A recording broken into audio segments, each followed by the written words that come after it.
Assalamualaikum warahmatullahi wabarakatuh. Dunia kedokteran hari ini mengenal banyak prosedur yang menyelamatkan jutaan nyawa. Tapi, pernahkah kalian bertanya-tanya dari mana asal-usul sebagian data tentang ketahanan tubuh manusia terhadap suhu ekstrim, luka beku, atau efek senjata biologis? Jawabannya tersembunyi di sebuah tempat bernama Harbin di wilayah Manchuria yang dingin dan terisolasi.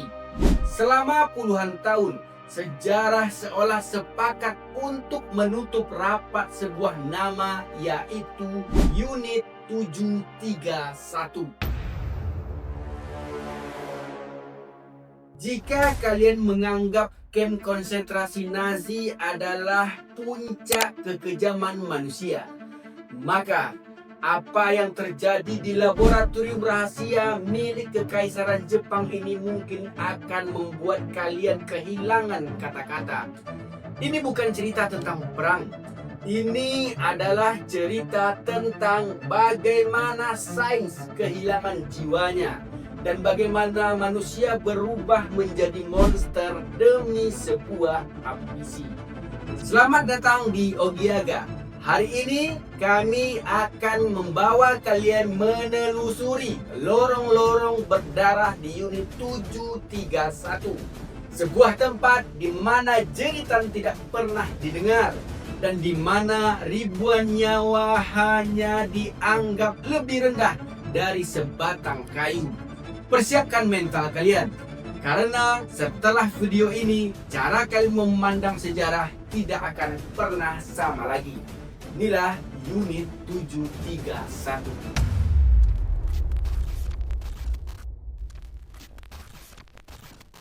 Di balik setiap kekejaman, selalu ada arsiteknya. Untuk unit 731 ini, arsitek itu adalah Shiro Ishii.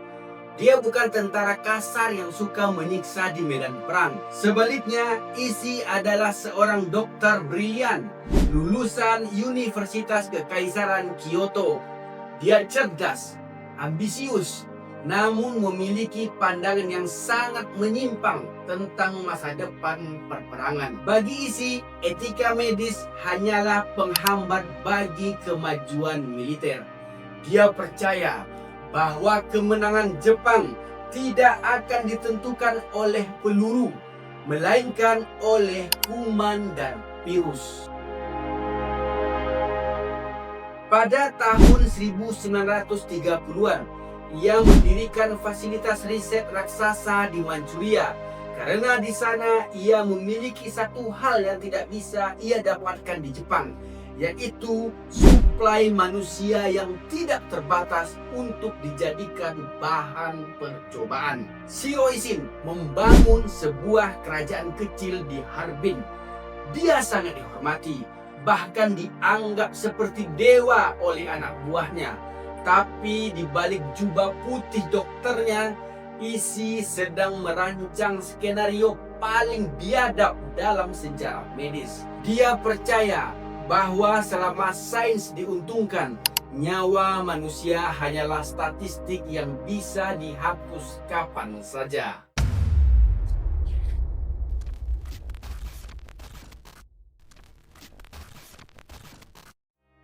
Bagaimana mungkin seorang dokter yang dididik untuk menyembuhkan bisa berubah menjadi algojo yang tega membedah bayi hidup-hidup? Rahasianya ada pada satu kata, dehumanisasi. Di unit 731, Shiro Ishii menciptakan sebuah sistem bahasa yang dirancang untuk mematikan hati nurani para ilmuwannya. Setiap tawanan yang masuk ke fasilitas ini, baik itu warga sipil Cina, tawanan perang Rusia, atau wanita dan anak-anak, mereka tidak lagi disebut sebagai manusia. Mereka punya sebutan baru, yaitu Maruta. Dalam bahasa Jepang, Maruta berarti batang kayu. Ini bukan sekedar nama ejekan. Ini adalah doktrin, Shiroishi selalu menanamkan kepada anak buahnya, kalian tidak sedang menyiksa manusia, kalian sedang membelah kayu. Apakah kalian merasa bersalah saat memotong sebatang kayu di hutan? Dengan istilah ini, para ilmuwan di unit 731 berhasil mematikan empati mereka. Ketika seorang tawanan berteriak kesakitan, mereka tidak mendengar suara manusia. Mereka hanya mendengar suara gesekan dari subjek eksperimen mereka. Fasilitas unit 731 di Harbin sendiri menyamar sebagai pabrik penggergajian kayu untuk mendukung istilah Maruta ini. Di depan gerbang, warga sekitar hanya tahu bahwa itu adalah instalasi pemurnian air. Namun di dalamnya terdapat penjara-penjara beton tanpa jendela, di mana ribuan orang menunggu giliran untuk digergaji oleh pisau bedak. Yang paling mengerikan adalah fakta bahwa banyak dari tawanan ini diberi makan yang sangat bergizi sebelum dieksekusi. Bukan karena kasihan, tapi karena para dokter menginginkan tubuh mereka dalam kondisi prima agar data eksperimen mereka akurat. Mereka ingin melihat bagaimana bakteri bekerja pada tubuh yang sehat, bukan pada tubuh yang kelaparan.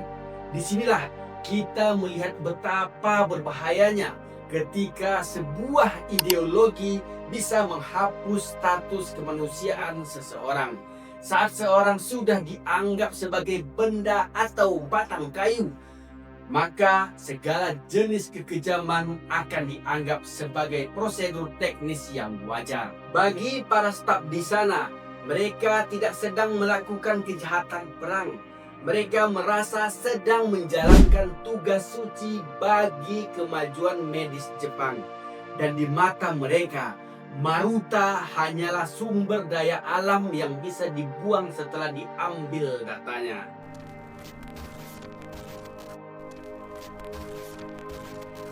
Sekarang, mari kita masuk ke bagian yang paling sulit untuk diceritakan, yaitu jenis-jenis eksperimen yang mereka lakukan di sana. Salah satu eksperimen yang paling terkenal adalah viviseksi, yaitu pembedahan tubuh manusia dalam keadaan hidup.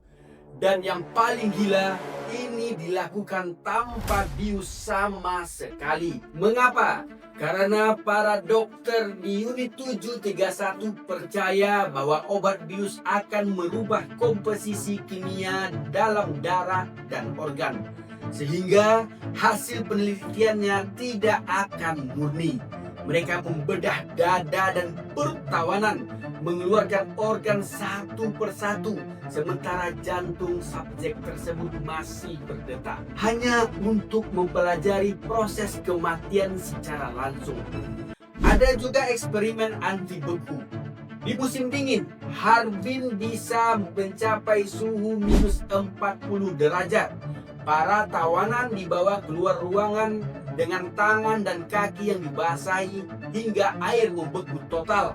Para dokter kemudian memukul anggota tubuh yang beku itu dengan kayu sampai terdengar suara seperti kayu yang patah. Setelah itu, mereka mencoba berbagai metode pencairan, mulai dari menggunakan air panas mendidih hingga membiarkannya membusuk, hanya untuk mencari cara terbaik menangani luka beku tentara Jepang di medan perang. Kekejaman isi tidak berhenti di sana. Ada eksperimen sentrifugal di mana manusia dimasukkan ke dalam mesin putar berkecepatan tinggi sampai mereka mati karena tekanan gravitasi. Ada juga percobaan di mana manusia disuntik dengan darah binatang atau diganti organ tubuhnya secara acak. Misalnya menyambungkan lengan kiri dengan bahu kanan. Tidak ada logika di sini. Yang ada hanyalah keingintahuan yang gelap dan jahat. Unit 731 juga menjadi pusat pengembangan senjata biologis.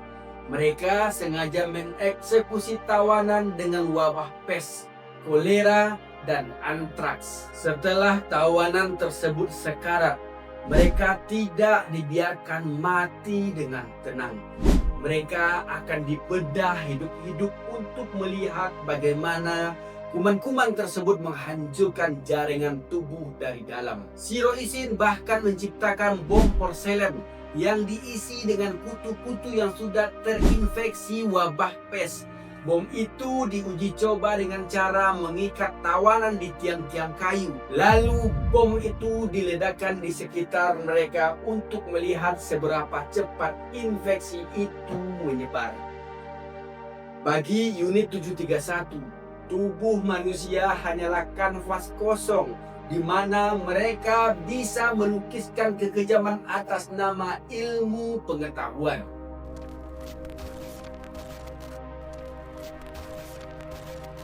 Mungkin di antara kalian ada yang bertanya, kenapa mereka melakukan semua itu? Apakah mereka hanya sekumpulan orang gila yang senang menyiksa? Jika jawabannya adalah iya, maka sejarah ini akan lebih mudah untuk kita terima. Tapi kenyataannya jauh lebih mengerikan. Mereka bukanlah orang-orang gila. Para ilmuwan di unit 731 ini, banyak di antara mereka yang lulusan terbaik dari universitas-universitas elit di Jepang. Dan saat itu mereka merasa sedang melakukan pekerjaan yang sangat logis dan pragmatis. Di mata Shiro Ishin, unit 731 adalah instrumen efisiensi militer. Misalnya, eksperimen luka beku yang kita bahas tadi. Bagi militer Jepang, itu adalah riset vital karena mereka harus bertempur di wilayah Siberia yang sangat dingin. Mereka tidak peduli berapa ribu maruta yang hancur di tangan mereka, asalkan mereka tahu suhu air mana yang paling cepat memulihkan tangan tentara mereka. Inilah yang disebut dengan sains tanpa nurani. Mereka mengumpulkan data tentang berapa lama manusia bisa bertahan tanpa air. Berapa lama manusia bisa bertahan jika hanya diberi makan biskuit kering. Atau apa yang terjadi jika udara disuntikan langsung ke dalam pembuluh darah. Data-data ini dicatat dengan sangat rapi. Ada ribuan slide mikroskop, botol-botol berisi organ manusia yang diawetkan, dan laporan medis yang mendetail. Shiro Ishin sering mengadakan seminar medis dalam fasilitas itu, di mana para dokter berdiskusi tentang hasil bedah hidup-hidup, seolah mereka sedang membahas hasil panen padi. Tidak ada rasa bersalah, yang ada hanyalah kepuasan intelektual karena telah menemukan fakta baru tentang biologi manusia. Kekejaman ini juga didorong oleh ambisi untuk menciptakan senjata pemungkas. Isil bermimpi menciptakan wabah buatan yang bisa diarahkan. Mereka meneliti bagaimana lalat dan kutu bisa menjadi kurir kematian. Bagi mereka, satu nyawa tawanan yang mati di meja bedah bisa menyelamatkan ribuan nyawa tentara Jepang di medan perang.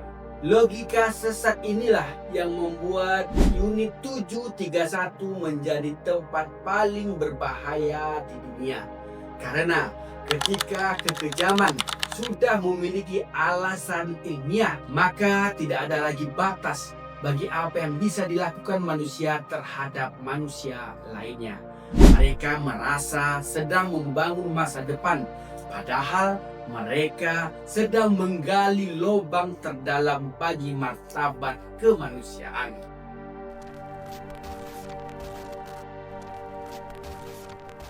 Agustus 1945, langit di atas Jepang mulai runtuh setelah bom atom jatuh di Hiroshima dan Nagasaki. Di saat yang sama, Uni Soviet mulai merangsek masuk ke wilayah Manchuria.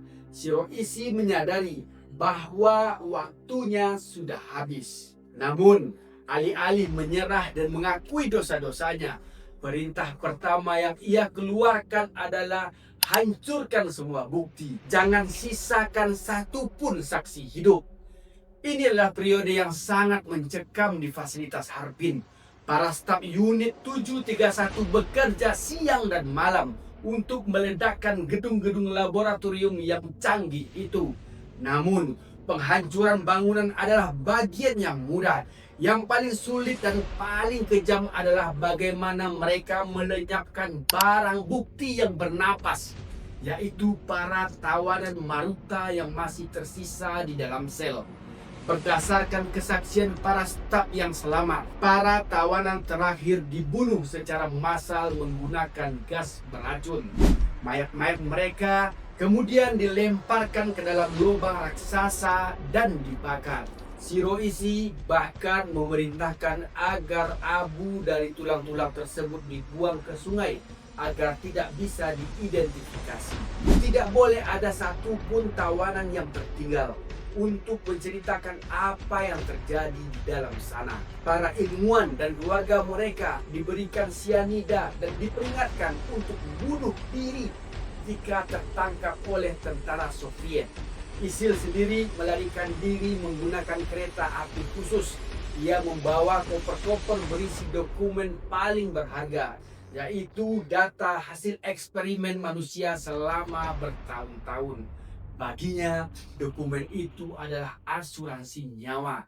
Saat ia melarikan diri, ia berpesan kepada anak buahnya dengan satu sumpah bahwa rahasia ini sampai ke liang lahat. Jika ada yang membocorkan apa yang terjadi di unit 731, aku akan membunuhmu. Ribuan staf di unit 731 tiba-tiba menghilang dan membaur kembali dengan masyarakat sipil di Jepang. Mereka mengganti identitas, membakar seragam, dan bersikap seolah-olah mereka hanyalah dokter biasa yang bertugas di rumah sakit lapangan. Unit 731 yang luasnya berhektar-hektar itu saat itu hanya menyisakan puing-puing berasap. Sejarah seolah-olah hampir berhasil menghapus dalam semalam. Namun, Shiroishi tahu bahwa Amerika sedang mencarinya dan ia sudah menyiapkan sebuah persembahan yang tidak akan bisa ditolak oleh militer Amerika Serikat. Kalian mungkin berpikir bahwa setelah semua kekejaman yang tak terbayangkan ini terungkap, Shiroishi dan para ilmuwan di unit 731 akan berakhir di tiang gantungan seperti para penjahat perang Nazi di pengadilan Nuremberg. Namun, kenyataannya jauh lebih memuakkan. Disinilah terjadi salah satu pengkhianatan terbesar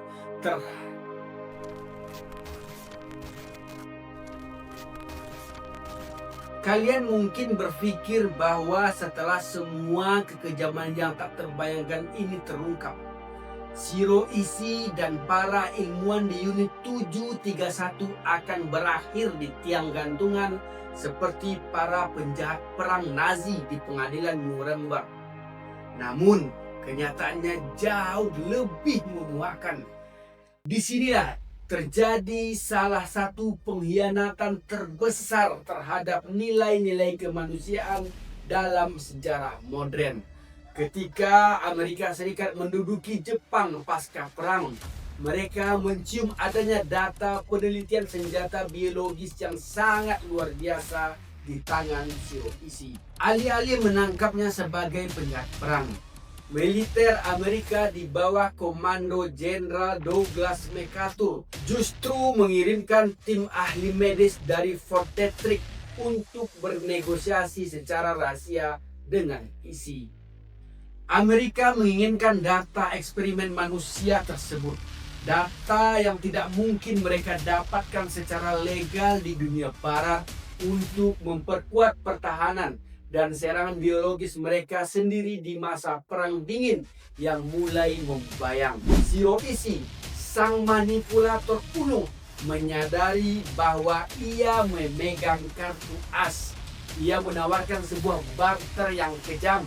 Seluruh data hasil eksperimen terhadap Maruta, seluruh slide mikroskop, dan laporan bedah hidup-hidup akan diserahkan kepada Amerika. Syaratnya imunitas total. kekebalan hukum bagi dirinya dan seluruh staf unit 731. Tidak boleh ada satupun ilmuwan di unit 731 yang diadili di pengadilan internasional. Dan yang paling menyakitkan adalah Amerika setuju. Mereka menganggap data hasil penyiksaan ribuan nyawa itu terlalu berharga untuk dibuang begitu saja. Bagi pemerintahan Amerika saat itu, keuntungan militer di masa depan jauh lebih penting daripada keadilan bagi para korban yang sudah menjadi abu di Manchuria. Maka dokumen-dokumen berdarah itu diterbangkan ke Fort Detrick, Maryland, dan Shiroishi beserta ribuan anak buahnya dilepaskan begitu saja. Dunia tidak pernah tahu tentang unit 731 selama puluhan tahun karena Amerika sengaja menutupinya agar negara lain tidak mendapatkan data yang sama. Keadilan bukan sekadar ditunda, tapi sengaja dikubur demi kepentingan politik dan teknologi militer. Inilah saat di mana nurani dunia sekali lagi dikalahkan oleh ego kekuasaan. Lalu, apa yang terjadi pada para monster ini? Apakah mereka hidup dalam penyesalan? Nyatanya, banyak dari mantan staf unit 731 justru menikmati karir yang sangat cemerlang di Jepang pasca perang. Ada yang menjadi dekan di universitas kedokteran ternama. Ada yang mendirikan perusahaan farmasi raksasa yang masih beroperasi hingga hari ini. Bahkan ada yang menjabat sebagai pejabat tinggi di Kementerian Kesehatan. Shiroishi sendiri meninggal dengan tenang di rumahnya pada usia 67 tahun karena kanker tenggorokan. Ia tidak pernah menghabiskan satu hari pun di dalam penjara. Kisah unit 731 adalah pengingat yang sangat pahit bagi kita semua bahwa sejarah tidak selalu berakhir dengan kemenangan yang adil. Terkadang sejarah meninggalkan luka yang terbuka tanpa pernah ada kata maaf atau pengadilan. Namun, mengapa kita tetap menceritakan di channel Ogiaga ini? Bukan untuk menumpuk kebencian, melainkan agar kita sadar bahwa ilmu pengetahuan dan teknologi tanpa fondasi moralitas adalah mesin pembunuh yang paling mengerikan. Ketika kita mulai memandang sesama manusia hanya sebagai angka, sebagai data, atau sebagai batang kayu seperti istilah Maruta, maka saat itulah kita telah kehilangan kemanusiaan kita. Unit 731 adalah bukti bahwa kegelapan bisa bersembunyi di balik jubah putih seorang dokter dan di balik gedung-gedung laboratorium yang canggih. Jujur, saat kami meriset naskah ini ada rasa sesak yang luar biasa. Sangat kontras dengan video-video kita sebelumnya tentang kemuliaan tokoh-tokoh besar. Tapi inilah wajah sejarah. Ada cahaya, ada kegelapan yang sangat pekat. Bagaimana menurut kalian? Apakah data yang didapat dari penyiksaan ribuan nyawa itu layak untuk disimpan demi kemajuan medis? Atau seharusnya semua itu dihancurkan bersama para pelakunya? Tulis pendapat kalian di kolom komentar. Mari kita berdiskusi dengan kepala dingin namun tetap dengan hati yang terjaga. Terima kasih sudah menemani kami menyusuri lorong gelap sejarah kali ini. Kami, Ogialga, sampai jumpa di video selanjutnya. Assalamualaikum warahmatullahi wabarakatuh.